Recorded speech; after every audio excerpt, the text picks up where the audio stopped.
जय माता दी। जय माँ कामाख्या। कामाख्ये वरदे देवी नीलपर्वतवासिनी त्वं देवी जगन्माता योनि मुद्रे नमस्तुते। कामाख्ये काम संपन्ने कामेश्वरी हर प्रिये कामनां देहि में नित्यं कामेश्वरी नमस्तुते। कामदे कामरूपस्ते सुभगे सुरसेविते करोमि दर्शन देव्यं सर्वकामार्थ ओम महेशानी महामाये चामुंडे मुंडमालिनी आयु आरोग्य ऐश्वर्य देहि में देवी परमेश्वरी। ओम जयंती मंगला काली भद्रकाली कपालिनी दुर्गा क्षमा शिवा धात्री स्वाहा सदा नमस्तुते। देवराधा ट्रस्ट सत्यवाणी चैनल, आपके प्रश्न और हमारे उत्तर। पहले प्रश्न सुन लीजिए, हो सकता है उत्तर भी आपको सबको इन सब का उत्तर भी आपको अवश्य प्राप्त होगा। प्रश्न ये है कि क्या आप परेशान हैं वास्तु दोष से? वास्तु दोष की वजह से भी मनुष्य परेशान रहता है। अब वास्तु दोष का मतलब हो गया, यदि ईशान कोण में आपने लेटरिन बाथरूम बना रखा है, किचन बना रखा है, तो निश्चित तौर से आपको तकलीफ तो अवश्य होगी। यदि अग्नेय कोण के अंदर किचन के अलावा आपने भगवान का रूम बना हुआ है, लेटरिन बाथरूम बना हुआ है, तो निश्चित तौर से ये कष्ट की प्राप्ति होती है। ऐसे ही ब्रह्म स्थान बहुत गंदा रहता हो, ब्रह्म स्थान में साफ सफाई नहीं रहती हो, तो भी वास्तु दोष कहलाता है। प्रश्न यह है कि क्या रोग आपका पीछा नहीं छोड़ रहे हैं? यदि मनुष्य के जीवन में रोग ही रोग रहते हैं, कोई न कोई व्यक्ति घर में परिवार का सदस्य पड़ा रहता हो, बीमार पड़ा रहता हो, डॉक्टरों के यहाँ पैसे जाता रहता हो, तो इसका क्या उपाय होता है? क्या दुर्घटनाएं आपका पीछा नहीं छोड़ रही है? हर 2-3 महीने में कोई न कोई दुर्घटना हो जाती हो, हर 2-3 महीने के अंदर किसी का खून लग जाता हो, खून निकल जाता हो, हड्डी टूट जाती हो, तो ऐसे यदि दुर्घटनाएं बार बार होती रहती हो तो क्या करना चाहिए? और प्रश्न यह है कि भूत प्रेत ऊपरी बाधा से क्या परेशान हैं, तो आपको क्या करना चाहिए? हनुमान चालीसा का पाठ करना चाहिए, भैरव जी का हवन करवाना चाहिए, श्री हनुमान जी का हवन करवाना चाहिए, दुर्गा सप्तशती का हवन करवाना चाहिए, और रोजाना बजरंग बाण का पाठ 21 बार पढ़ना चाहिए। घर के मुख्य दरवाजे पर तुलसी की माला लगाना चाहिए, मुख्य दरवाजे पर नींबू की, हरे नींबू की माला लगाना चाहिए, और रोजाना घर के अंदर पीली सरसों, उड़द, काले तिल, लाल मिर्ची खड़ी डंठल वाली रोजाना घर में से उतार के जलाना चाहिए।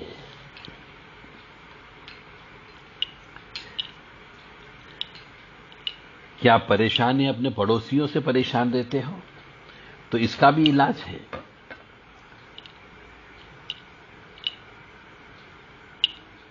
क्या आप अपनी सौतन यानी दुश्मन से परेशान हैं, तो इसका भी इलाज है। क्या किसी स्त्री का कोई बॉयफ्रेंड है तो उससे परेशान हो, या यदि कोई पति उसकी कोई गर्लफ्रेंड है तो उससे कोई परेशान है, तो इसका भी इलाज किया जा सकता है। क्या आप अपने पड़ोसी दुकानदार से परेशान हैं, तो इसका भी इलाज हो सकता है। और दुश्मनों द्वारा किए जाने वाले टोने टोटके से आप परेशान हो, तो इसका भी इलाज किया जा सकता है। और बहुत सी स्त्रियां अपने निर्दयी सास ससुर से परेशान होती है, तो उसका भी इलाज होता है। और कोई मनुष्य अपने खतरनाक ऑफिसर, जो इमीडिएट ऑफिसर होता है, उससे परेशान होता है, तो उसका भी इलाज होता है। और कोई व्यक्ति ब्लैकमेल होने से परेशान होता है, कोई गलत काम करते हुए किसी के पकड़े जाने पर ब्लैकमेल होने से परेशान होता है। और यदि किसी स्त्री पर उसका पति शक करता हो, और किसी पति पर उसकी स्त्री शक करती हो, उससे परेशान हो,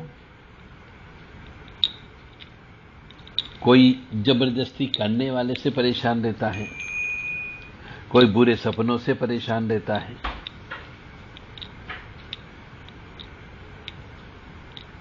और कुछ मनुष्य बुरे सपनों से परेशान रहता है,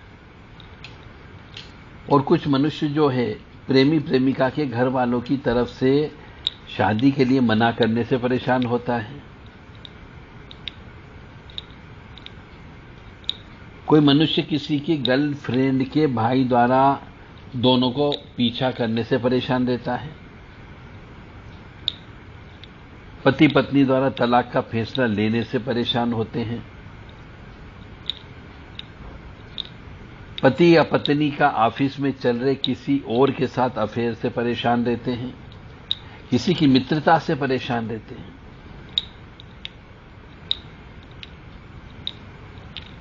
आपकी पीठ पीछे गुप्त रूप से अचानक धोखा करने वाले अपने पराये लोगों से परेशान हैं।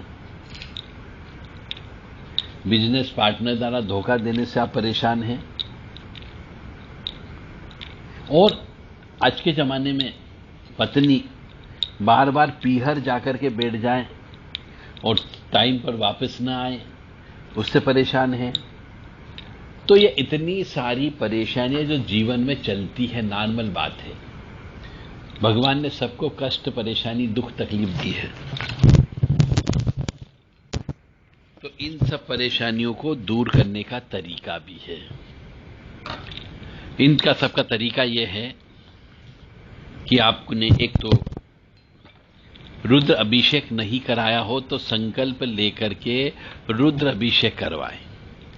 एक रुद्र अभिषेक आपको विधि विधान से दिन के समय पे पंचामृत से दूध, दही, शहद, शक्कर, घी इनसे करें। और दूसरा रुद्र अभिषेक रात को 12 बजे सरसों के तेल से करें।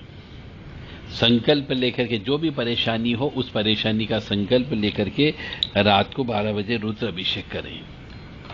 तो निश्चित तौर से आपके जीवन में बहुत सारी परेशानियां दूर हो जाएगी। बहुत सारे दुश्मन आपके दूर हो सकते हैं। दोनों काम आपको एक साथ एक ही दिन में करना है। मंगलवार के दिन आपको श्री दुर्गा सप्तशती का हवन करना है अपनी परेशानी का संकल्प लेकर के। और 5 मंगलवार श्री दुर्गा सप्तशती का विधि विधान से हवन करें। और जब तक ये 5 मंगलवार के संकल्प पूरे न हो जाए, आपको एक समय भोजन करना है, उपवास रखना है। पूरे महीने भर उपवास रखना है आपको, केवल मंगलवार नहीं, पूरे महीने भर आपको उपवास रखना है। मां भगवती का नाम लेते रहना है और संकल्प लेकर के 5 मंगलवार श्री दुर्गा सप्तशती का विधि विधान से हवन करवाना है। तो आपकी बहुत सारी समस्याएं दूर हो सकती है। और जब भी दुर्गा सप्तशती का हवन करवाएं तो एक बटुक का पूजन अवश्य करें और 9 कन्याओं का पूजन अवश्य करें जो मासिक धर्म से नहीं होती हो। यदि आप इन जो मैंने बताई इन समस्याओं में से किसी एक समस्या से ग्रस्त हैं तो जो ग्रह नक्षत्र आपके खराब हैं जन्म पत्रिका के अनुसार, उन ग्रह नक्षत्रों की शांति करवा लें, उनके जप करवा लें, उनके तप करवा लें, उनका हवन करवा लें, दशांश हवन करवा लें, तर्पण कर लें और उनसे संबंधित चीजों का दान दे दें। तो उससे भी आपकी परेशानी दूर हो सकती है। परंतु आपको यह नहीं मालूम कि ये जो हवन करना है ये कितनी बार करना है। तो जो ग्रह खराब हो उसका कम से कम 75,000 आपको जप करना है और दशांश होम करें। बहुत सारी परेशानियां आपकी पवित्र तीर्थ में जाकर के पूजन अर्चन करने से और वहां पर जप तप करने से बहुत सारी परेशानियां दूर हो सकती है। तो तीर्थ के आपके आसपास जो भी अच्छा बड़ा तीर्थ हो, चाहे ज्योतिर्लिंग हो या 52 शक्तिपीठ में से कोई पीठ हो या गणेश जी का कोई बड़ा स्थान हो, बीजासन माता जी का कोई बड़ा स्थान हो, या भोलेनाथ का कोई स्थान हो, तो वहां पे जाकर के विधि विधान से पूजन अर्चन करें ताकि आपकी समस्या हल हो सके। अपने कुल देवी देवता की पूजा अवश्य करना चाहिए। यदि आप इन परेशानियों में से किसी एक परेशानी या दो परेशानी से जूझ रहे हो तो अपने कुल देवी देवता की याद करें, पता करें और कुल देवता के वहां ले जाकर के पूरे परिवार के साथ में पूजन अर्चन करना चाहिए और पूजन विधि विधान से पूजन अर्चन करना चाहिए। यदि मनुष्य को जो हमने बताई है वो कष्ट यदि होता है, परेशानी होती है, व्यवसाय के अंदर परेशानी होती, मकान में होती, पड़ोसी से होती, परिवार के सदस्य से होती, पत्नी वापस नहीं आती हो, तो इसके लिए विशेष अनुष्ठान होता है, वो विशेष अनुष्ठान करें। अब किसका अनुष्ठान करें? जैसी समस्या वैसा अनुष्ठान।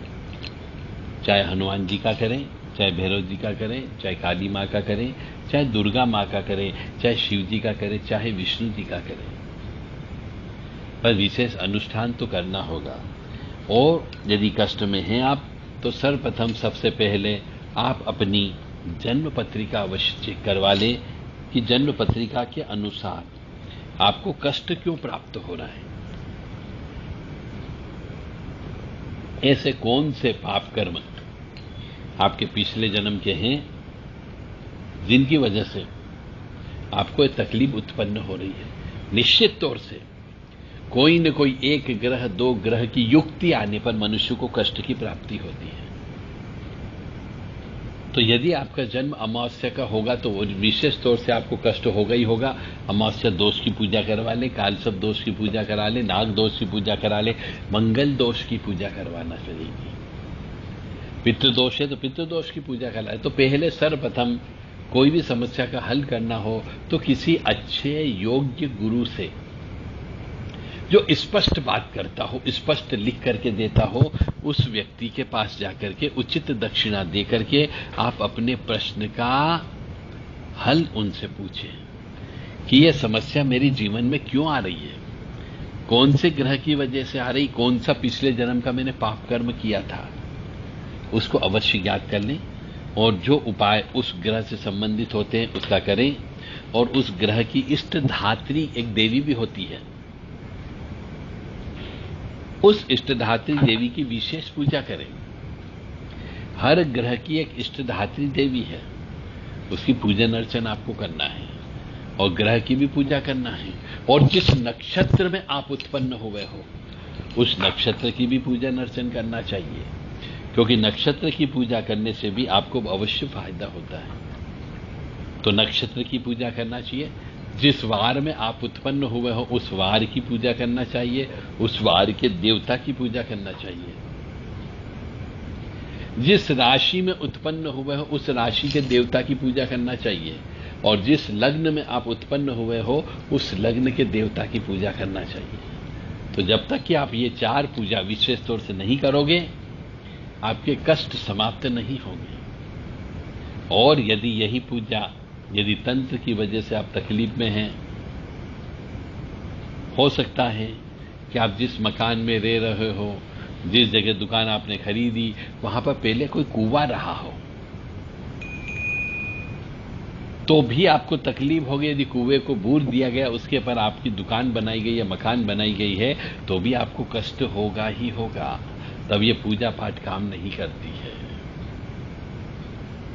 और यदि आपका मकान या आपकी दुकान के नीचे पहले कोई पीपल का वृक्ष था, उसको काट करके मकान बनाया गया है, उसके अंदर यदि आप रहने चले जाते हो तो फिर तरह तरह की बीमारियां प्राप्त होती है, तरह तरह के कष्ट की प्राप्ति होती है। और कई बार तो ये भी देखा गया है कि 10 साल के बाद में, 12 साल के बाद में उस मकान के चारों तरफ पीपल ही पीपल के छोटे छोटे वृक्ष उगाते हैं। नीचे जमीन से भी निकलते हैं और दीवारों पर भी निकल आते हैं। तो समझ जाओ, जब पीपल किसी की दीवार पर निकलने लग जाता है, जमीन से निकलने लग जाता है, तो समझो वहां पर पितरों का डेरा लगा हुआ है, प्रेतों का डेरा लगा हुआ है। उस घर में रहने वाले मनुष्य कभी भी सुखी नहीं रह सकते। तो वहां पे आपको लक्ष्मी नारायण का अनुष्ठान कराएं और वहीं पे जितने पीपल लगे हैं वहां पे उनके लिए रोजाना नियमित रूप से आपको दीपक लगाना है। अन्यथा उस मकान को छोड़ देना चाहिए। थोड़े से लोभ लालच का चक्कर मत रखिए। यदि आप सुखी रहना चाहते हो तो अच्छी जगह ऐसे मकान में रहिए जहां पर कोई दोष न हो, क्योंकि आजकल जो बिल्डिंगें बन रही है वो कब्रिस्तान के ऊपर बनती है। जहां पे बच्चे गाड़े गए, शमशान मसान, उसके ऊपर बनती है और आपको मालूम नहीं होता, इसलिए आप कष्ट में हो जाते हो, क्योंकि आपका भाग्य गिरता है। इसलिए दुख, तकलीफ, परेशानी, कष्ट, चाहे वो बच्चे से संबंधित हो, चाहे वो पड़ोसी से संबंधित हो, चाहे व्यवसाय से संबंधित हो, चाहे पति पत्नी से संबंधित हो, हर चीज का उपाय होता है, हर चीज का प्रायश्चित कर्म होता है। आप पूजा पाठ करें, प्रायश्चित कर्म करें, परिहार की पूजा करें, दान दक्षिणा अवश्य दें, ताकि आपको उस कष्ट को सहन करने की शक्ति प्राप्त हो सके। जय माता दी, जय मां कामाख्या।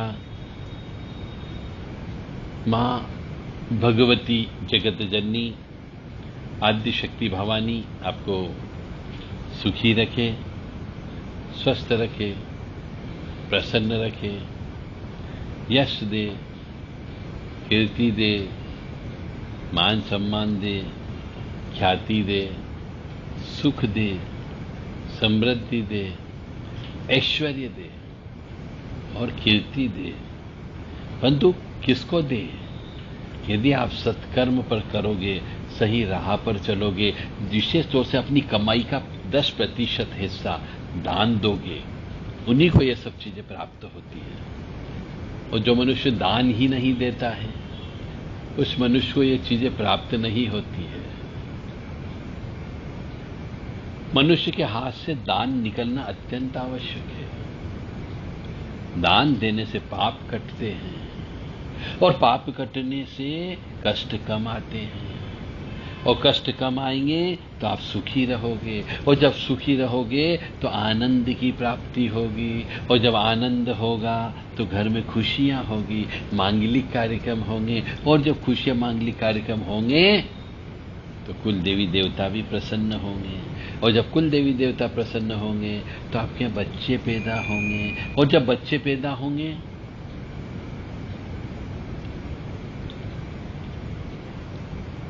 जब बच्चे पैदा हो जाएंगे तो निश्चित तौर से उसके बाद में बच्चों का भाग्य आपके साथ में जुड़ जाता है। उसकी भी जन्म पत्रिका बनाइए। तो पति पत्नी दोनों के कष्ट, दुख, परेशानी के लिए जो ग्रह खराब है, उस ग्रह का अपनी कमाई की, मेहनत की कमाई का, पसीने की कमाई का 10% हिस्सा दान दो। यदि आप ये सोचते हो कि चमड़ी चली जाए पर दमड़ी नहीं जाए, तो फिर उसका तो भगवान मालिक होता है। यदि आप ये सोचते हो कि मेरे पत्नी है, मेरे बच्चे हैं, मेरे परिवार का क्या होगा, मैं दान दूंगा तो फिर भगवान ही मालिक है। इसलिए अपनी मेहनत की कमाई का कम से कम 10% हिस्सा निकालोगे तो कष्ट नहीं आएगा। अन्यथा भगवान ने जो लिखा है कर्म का लेख, उसको तो कोई मिटा नहीं सकता, ना आप बदल सकते हो, क्योंकि आपके मन में दान देने की प्रवृत्ति नहीं है, हवन कराने की प्रवृत्ति नहीं है, ब्राह्मणों को भोजन कराने की प्रवृत्ति नहीं है, कन्या पूजन कराने की प्रवृत्ति नहीं है, सुहागनों को भोजन कराने की प्रवृत्ति नहीं है, और किसी मंदिर के अंदर कोई भी काम कराने की प्रवृत्ति नहीं है। तो भगवान क्यों सुखी रखेगा? जो लिखा है वही होगा। भगवान उसमें कोई रोक टोक नहीं लगाएगा। परंतु यदि दान देते हो तो निश्चित तौर से बहुत बड़ी घटना बहुत छोटे रूप में निकल जाती है। इसलिए घर के अंदर आनंद होना चाहिए, और आनंद की प्राप्ति के लिए तो दान देना पड़ेगा। आनंद कौन है? आनंद जो है लक्ष्मी जी का पुत्र है, और आनंद जहां पे होगा तो मां लक्ष्मी जी अवश्य होगी, क्योंकि मां लक्ष्मी अपने पुत्र से मिलने अवश्य आती है, और जब वो आएगी तो आशीर्वाद तो देगी। तो इसलिए घर के अंदर आनंद होना चाहिए, क्लेश, अशांति, दुख, दरिद्रता नहीं होनी चाहिए, बात बात के ऊपर झगड़ा नहीं होना चाहिए, बात बात के ऊपर स्त्री को या किसी पुरुष को रोना भी नहीं चाहिए। कलयुग में हम देखते हैं आजकल घरों में जरा सी बात किसी ने कुछ कह दी तो वो रोने लग जाते हैं, फूट फूट के आंसू निकलते हैं। यह जो आंसू निकलते हैं किसी स्त्री के या किसी पुरुष के, इससे लक्ष्मी जी नाराज होती है, और वो लक्ष्मी जी ज्यादा ऐसा होने पर घर छोड़ के चली जाती है। फिर वहां पे आनंद के बजाय अशांति आ जाती है, क्लेश आ जाता है, और जब दोनों आ जाते हैं तो दुख, परेशानी तो चालू हो ही जाती है। बीमारियां आ जाएगी, पैसा बह जाएगा, तो दरिद्री भी बन जाओगे। इसलिए अपनी कमाई का 10% हिस्सा कंबल वितरण में लगा दो, अन्न को बांटने में लगा दो। पैसे का दान मत दो, सामान का दान दो। मंदिर बन रहा हो तो ईंटें दान दे दो, लोहे का दान दे दो, दरवाजा ले जाकर के रख दो। चाहे लोहे का देना हो, चाहे लकड़ी का देना हो। टाइल्स लग रही तो टाइल्स लगा दो, गिट्टी लगती हो तो गिट्टी दे दीजिए। कुछ न कुछ तो दान आपको देना है, और नहीं दोगे तो कुछ नहीं होगा। फिर ईश्वर मालिक है आपका। जय माता दी, जय मां कामाख्या। मानो या न मानो, हमने अपना कर्तव्य निभाया है, अब आपकी जिम्मेदारी है ये कर्तव्य निभाने की। यदि इन नियमों का पालन करोगे तो जिंदगी में सुखी रहोगे, और नहीं तो जो भगवान ने आपके कर्म का लेख लिखा है उसको कोई मिटा नहीं सकता, न कोई घटा सकता है, न कोई बढ़ा सकता है। ये आपके कर्म पर निर्भर करता है, ये आपकी सोच पर निर्भर करता है कि आप क्या करना चाहते हो। जय माता दी, जय मां कामाख्या।